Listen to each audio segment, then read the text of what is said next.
I am very cautious. I think they dissolve too late. We should think about dissolving bioabsorbable stents. 1 to 2 years, they must disappear. I believe more at 1 year. And on the other hand, drug-coated balloons, I didn't talk about, but drug-coated balloons, I don't think are an answer in the coronary tree because they do cause emboli, and I'm very skeptical about them. So I'd like to acknowledge all my coworkers who made it possible for me to give this talk. Thank you so much for listening to me.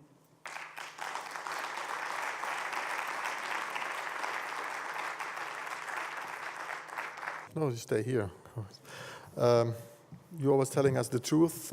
I was surprised that the whole panel escaped when you came on stage because they were afraid to hear what you're going to tell us.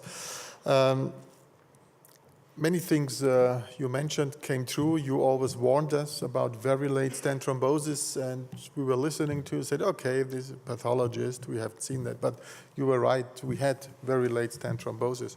But I'm very happy that you said the problem is less with a new generation, with the second generation drug-eluting stent. But what a little bit shakes me up now is this neoatherosclerosis. I mean, you say bare stents also get neoatherosclerosis later, but the drug-eluting stents get them earlier. What exactly is the clinical problem of neoatherosclerosis? Plaque rupture, like?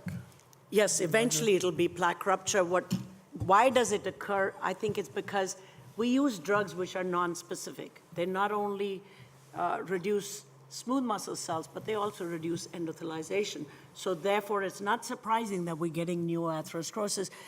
Remember, the stent is a stent, and it is not going to allow endothelium to be so competent. I think the regeneration of the endothelium may be a problem, and that with bare metal stents, we get it 10 years out, 8 years out. With these drug-eluting stents, we get within 15 to 20 months. Yeah, but there's nothing we can do about it. I mean, we just have to take it. I think what you have to do is you have to keep these patients on dual antiplatelet therapy for a long time. I believe longer than what they're doing, even 12 months. I would give them, as long as I have a drug-eluting stent, I will keep myself on dual antiplatelet therapy and worry about the consequences. Forever? Or? Forever. That is very, very interesting. Well, the other thing you were teaching us is that we have to follow up for many, many years, the studies, like 5 years, and the results may change. And you were telling us for years, and we know from many randomized trials that the 5-year results may be totally different than the 1-year results or the 9-month results. When these were rabbits or pigs, so what if you compare 5 years of a rabbit? What is that in a human life? Is that? I think it is. You know, when we look at, we published a paper many years ago, and nobody wanted to hear it. And I said 1 month equates to 8 months to 9 months in a patient. So if you look at what is occurring at 1 month in the rabbit model, it is the same thing that occurs 9 months to a year, I would say. So every month in the animal equates to a year at a time. So 5-year rabbit 5-year rabbit means 5 months work in the only 5 months we'll be able to predict what's going to happen. Okay, so the 5 years were extrapolated to human. Yeah. Oh, that's many. Okay, and the last thing, of course, our big hope was bioabsorbable stents. We had a nice evening symposium last night, and we had a live demonstration today about bioabsorbable stents.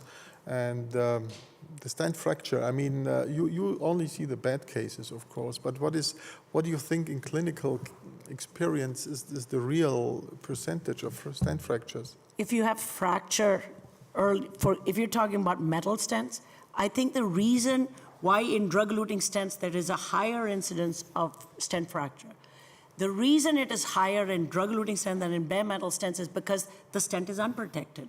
There is no neoentima to protect it, so therefore it moves much more than it would move if you had neoentima to protect it.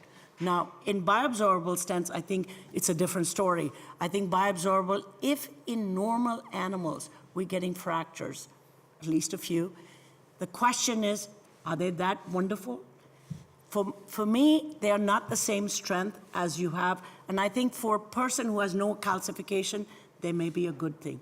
But somebody who has a lot of calcification, I don't believe, at least today's bioabsorbable stents will work that well. But that means maybe after implant stent, we should do OCT just to make sure there's no stent fracture. But if there's a stent fracture, there's nothing we can do. So you'll have to put a metal stent on top.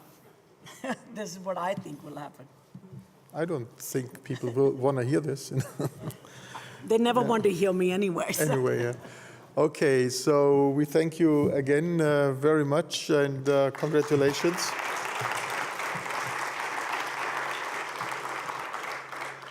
Ja, mir bleibt also nichts anderes mehr übrig, als Ihnen zu danken, auch dass Sie so lange ausgeharrt haben. Und so einen kleinen Blick in die Zukunft war für mich jetzt völlig neu, dass ich nach einem bioabsorbierbaren Stent vielleicht einen OCT mache, um dann doch einen Drug-Eluting-Stent, falls die Stentstrebe gebrochen ist, reinzutun. Aber es scheint wohl so zu sein.